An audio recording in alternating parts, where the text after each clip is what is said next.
छौरा डीजे वाला माँ गायत्री रिकॉर्डिंग स्टूडियो अपने संजय निक्कू निराला के गाँव में हाला भेल गोरा की के तोरा क्लिप देलको छौरा डीजे वाला गाँव में हाला भेल गोरा की के तोरा क्लिप देलको छौरा डीजे वाला छौरा डीजे वाला छौरा डीजे वाला धई के बजरिया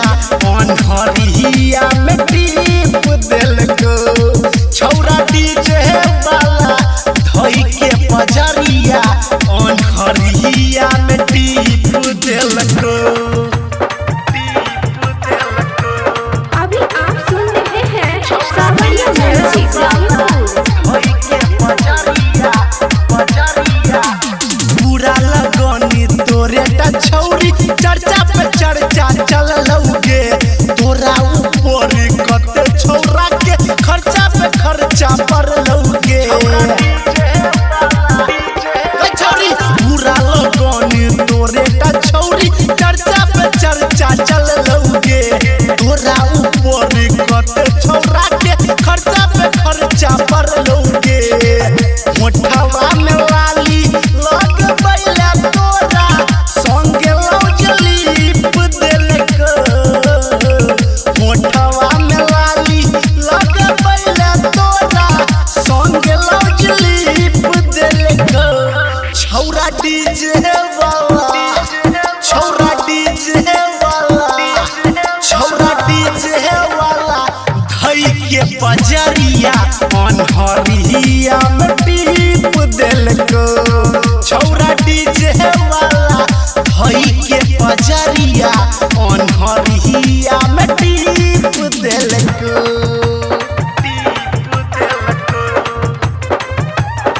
छौरा डीजे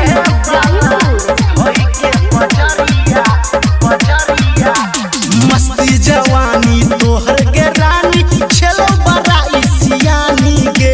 डीजे वाला के संगे हम मिल के कोगेलो बड़का नदानी के छौरी मस्ती जवानी तोहर के रानी छेलो बड़ा इ नदानी के डीजे वाला के संगे हम मिल के कोगेलो बड़का नदानी के निक्कू निराला तोरा गोरा की के देखिए के किक देलको निक्कू निराला